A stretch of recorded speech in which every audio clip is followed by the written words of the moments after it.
இந்திய அரசியல் வரலாற்றிலே முதல் முறையாக சட்டமன்ற தொகுதி வாரியாக மாவட்ட நிர்வாகத்தை அறிவித்த தலைவர் எழுச்சி தமிழர்களுக்கு இந்த செயற்குழு வாயிலாக நாங்கள் வாழ்த்துக்கள் நன்றினை தெரிவித்துக் கொண்டு அதன் அடிப்படையில் குறிஞ்சிப்பாடி சட்டமன்ற தொகுதிக்கு எங்கள் 15 பேர் கொண்ட மாவட்ட நிர்வாகத்தை அறிவித்த தலைவர் எழுச்சி தமிழர்களுக்கு செயற்குழு வாயிலாக தலைவரை இருக்கும் திசை நோக்கி எங்கள் கைகூப்பி நன்றினை தெரிவித்துக் கொள்கின்றோம். தலைவர் எந்த நோக்கத்துக்காக இந்த சட்டமன்ற தொகுதி வாரியாக மாவட்ட நிர்வாகத்தை அறிவித்தாரோ அந்த செயல் திட்டத்தை தலைவர் எண்ணத்தை நாங்கள் 5 பேரும் ஒற்றுமையாக இருந்து செயல்படுத்தி காட்டுவோம். அதே போல நாங்கள் மாவட்ட நிர்வாகம் மட்டும் நினைத்தால் அது சாத்தியமாகாது.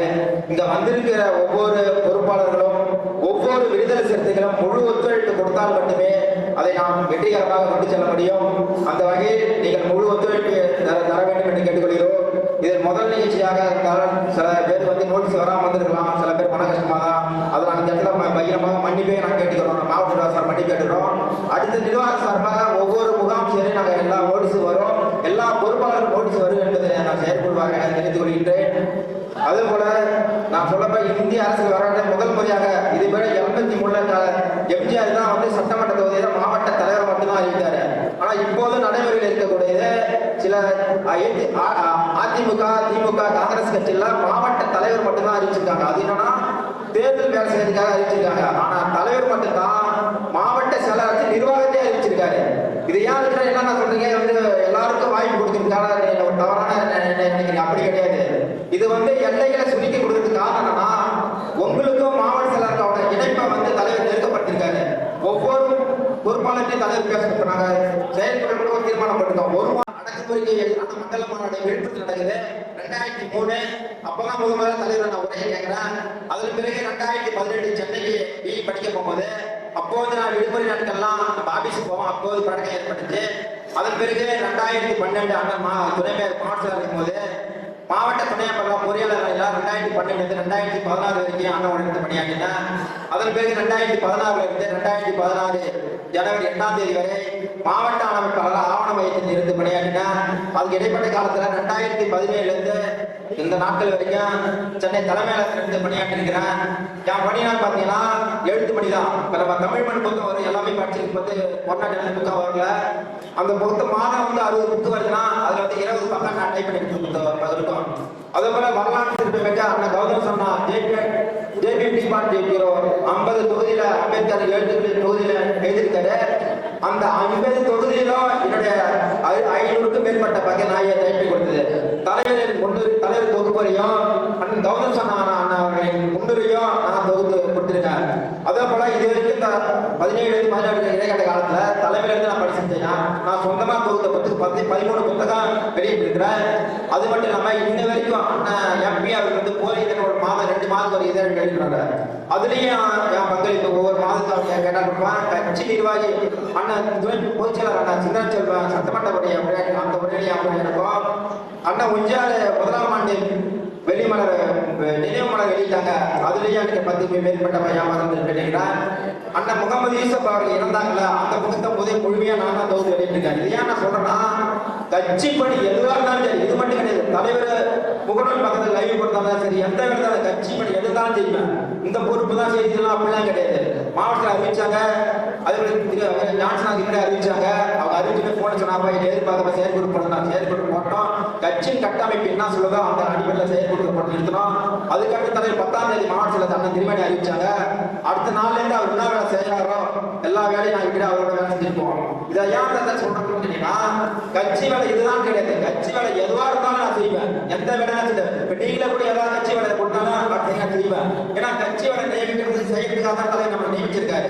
இதுல யூகா பார்த்துங்க அப்படின்னா இதுவே கிடையாது. நீங்க கூட ஏதாவது ஒரு வேலை கொடுத்தீங்கன்னா முகாமில் கொடுக்குறாங்க நம்ம பொறுப்பில்லாத அப்படிலாம் கிடையாது. நீங்க எந்த வேலை கட்ட செய்வேன். ஏன்னா தலைவர் நியமிச்சுக்கிறது நம்ம கட்சி வேலை செய்யறதுக்காக பொறுப்புன்றது அப்பாற்பட்ட பொறுப்பு நிரந்தரம் அல்ல. 3 வருடங்களுக்கு பொறுப்பு அது கட்டு போயிடும். ஆனா நம்ம எல்லாரும் கட்சி நிகழ்ச்சி ஆண்டு கொடுத்து நடக்காது. மாசத்துக்கு ஒரு நிகழ்ச்சி நடக்கும், அவ்வளவுதான். அதுக்கு பிறகு நம்ம ஒருவரை அண்ணனா தம்பியா தோழனா நண்பனா பார்த்து பழகிக்கணும். அதனால கட்சி நிகழ்ச்சி முரண்பாடுகளை கலந்து அதே கூட முக்கியமா சொல்றேன். கடந்த நிர்வாகம் நல்லா நடந்தாலும் நல்லா நடக்கணும் அதை பத்தி நான் பேச. ஆனா இந்த நிர்வாகம் தனிநபரை மிகைப்படுத்தாது. அதே போல தனிநபரை தூக்கி பிடிக்காது, குறைய சொல்லாது. எங்களுக்கான வேலை தலைவர் என்ன செஞ்சிருக்காரோ அதை அப்படி உங்களுக்கு அதாவது தவறானா உடனடியாக மாவட்டத்தில் தொடர்பு கொண்டு பேசுங்க. மாவட்டத்தில் போன் எடுக்கல, அதுக்கு அடுத்த பொறுப்பாளர் யார் இருந்தாங்களோ அவங்க தொடர்பு வந்து இதே மாதிரி இவங்க சொல்றாங்க. ஏன்னா சில பேர் வந்து இங்க நம்ம ஒத்தியமா கிரௌண்ட்ல வேலை செஞ்சோம், சில பேர் மேலே இருந்து அவர்கள் அரசுக்காக நம்மள பகல கையா பயன்படுத்துவாங்க. அதுக்கெல்லாம் நாங்கள் ஒருபோதும் எழுது பண்ண மாட்டோம்.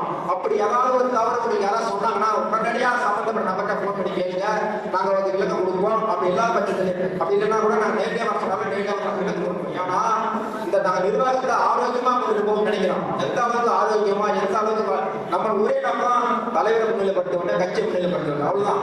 நம்ம கட்சியின் தலைவரை முன்னிலைப்படுத்திட்டாக்கா இங்க கிரௌண்ட் எதுவுமே இருக்காது. நம்ம தலைவருக்கு மீண்டும் நம்ம மிகப்படுத்தும் போதுதான் அதற்கு பிரச்சனை வருது, கருத்து முரண்பாடு வருது. கருத்து முரண்பாடு முதலாகுது, அது அப்படியே பிரச்சனை ஆகி அந்த இடத்துல ஒரு கோஷி குழுவா உருவாகிட்டு அதுக்கு இந்த நிர்வாகம் ஒருபோதும் இடம் கொடுக்காது. அப்படி நீங்க இடம் கொடுக்க நினைச்சாலும் அவர்கள் மீது உடனடியாக நாங்க அடையாளம் கண்டு அவர்கள் கூட்டு பேசுவோம். அப்படி மீறிய செயல்பட்டாங்கன்னா அவங்க மீது மாவட்ட நிர்வாகம் கூட கமிட்டி கூட்டி ஒன்றிய நிர்வாகம் கூட்டி அவர்கள் முறையான கடிதம் கொடுத்து அந்த விளக்கம் கேட்டால் கொடுக்கலன்னா அது மேல என்ன நடக்கும் தலைவருக்கு கவனத்தை கொண்டு போய் என்ன நடவடிக்கையோ அந்த நடவடிக்கை எடுப்போம் சொல்லி போய் அதே போல தலைவர்களை பொறுப்பு அறிவிச்சாரு. ஒவ்வொரு நிர்வாகம் ஒரு பொறுப்பாளரும் தலைவர் சொல்றது போல உங்க ஊரில் இருக்கிற 100 விடுதலை சித்திகள் 101ஆம் மாதத்துக்கு உழைக்கிறனாலும் தயவு செய்து 199 ஆக்கிறதுக்கு ஒருபோதும் அப்படி செஞ்சுக்காதீங்க. அதே போல சிவனோளம் நம்ம ஊர்ல இருக்க சிவனோளம் இருக்குன்னா அதை நம்ம போய் புதுசா யாருனாலும் பரவாயில்ல, இன்னும் ஒருவருக்கு அந்த இடம் கொடுக்காதீங்க. இதுதான் நம்ம கட்சி. இது போலதான் இது மாதிரி விஷயத்தெல்லாம் இடம் கொடுக்காம ஒற்றுமையா இருந்து பணி செய்வோம். அது எல்லாரும் இங்க இருக்க நிர்வாகிகளும் ஒவ்வொரு முகாம் தோழர்களும் நீங்க முழு ஒத்துழைப்பு கொடுக்கணும். உங்களோட முழு ஒத்துழைப்பு இருந்தாதான் எதுவுமே சாத்தியமாகும் சொல்லி கூறி வாய்ப்பு நன்றி கூறி இடம் சார்கிறேன். வணக்கம். அடுத்தபடியாக மாவட்ட பொருளாளர் கடந்த 3ஆம் தேதி அண்ணன் வடுகம்பட்டி சுந்தரி அவர்கள் மாவட்ட செயலாளர் அறிவித்தார்கள். அதன் பிறகு அவர்கள் உடல்நல சரியில்லை காரணத்தினால் தலைவர் தொடர்பு கொண்டு பேசிய பிறகு எல்லாரும் வர முடியாதுன்னா நீங்க வந்து மாத்திக்கணும். அவர் ஒப்புதலோடு அவர் 100% அவர் ஒப்புதலோடு அண்ணன் திருமண தலைவர் மாட்டி அறிவித்தார். அண்ணன் அவர்கள் இந்த காலையில 4 போன் பண்ணிட்டாங்க. அண்ணன் உடல்நல ஓய்வுல இருந்தா கூட நம்ம இந்த நிகழ்ச்சி பத்தி ஒவ்வொரு நிகழ்ச்சி பத்தி என்ன பண்ணி நீ எந்த முகாம் போனீங்க அதை பத்தி அவங்க கேட்டுட்டே இருக்காங்க. அவ அண்ணன் அவர்களுக்கு எங்க இருந்தாலும் எங்களை வாழ்த்து கேட்டு போய் ஒன்று இந்திய அரசியல் வரலாற்றில் முதல் முறையாக சட்டமன்ற தொகுதி வரையாக மாவட்ட நிர்வாகத்தை அறிவிப்பு செய்த தலைவர் எழுச்சி தமிழர் முடிவை இச்செயற்குழு வரவேற்று வாழ்த்துகிறது. தீர்மானம் 2 தொகுதி மாவட்ட நிர்வாகம் என்ற அடிப்படையில் குறிஞ்சிப்பாடி சட்டமன்ற தொகுதிக்கு புதிய மாவட்ட நிர்வாகத்திற்கு 15 பேரை அறிவித்த தலைவர் எழுச்சி தமிழர்களுக்கு இச்செயற்குழுவின் நன்றியை தெரிவித்துக் கொள்கிறது. மிக முக்கியமான தீர்மானம் வடலூர் மற்றும் குறிஞ்சிப்பாடி பேருந்து நிலையத்தில் புரட்சியாளர் அம்பேத்கர் அவர்களின் திருவுருவ வெண்கல சிலையை நிறுவதற்கு தொகுதி மாவட்ட மாண்புமிகு வேளாண்துறை அமைச்சர் அவர்கள் எம்.ஆர்.கே. பன்னீர்செல்வம் அவர்களின் வாயிலாக தமிழக அரசுக்கு செயற்குழுவின் கூட்டம் கோரிக்கை வைக்கிறது. தீர்மானம் 4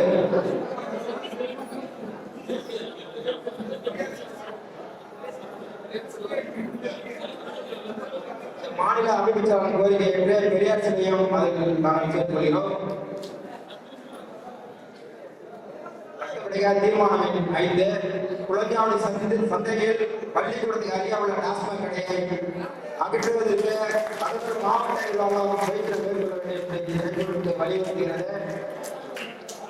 தீர்மானம் 6 கடலூர் சிப்காட் தொழிற்கட்டையில் அமைய உள்ள கம்ப்ளஸ் தொழில் கம்பெனியின் விரிவாக்க பணிகளை மக்கள் வாழ்விடத்திற்கு பாதிப்பு ஏற்படுத்தாத வகையில் மாற்றி அமைக்க வேண்டும் என்று செயற்குழு கூட்டம் வலியுறுத்துகிறது.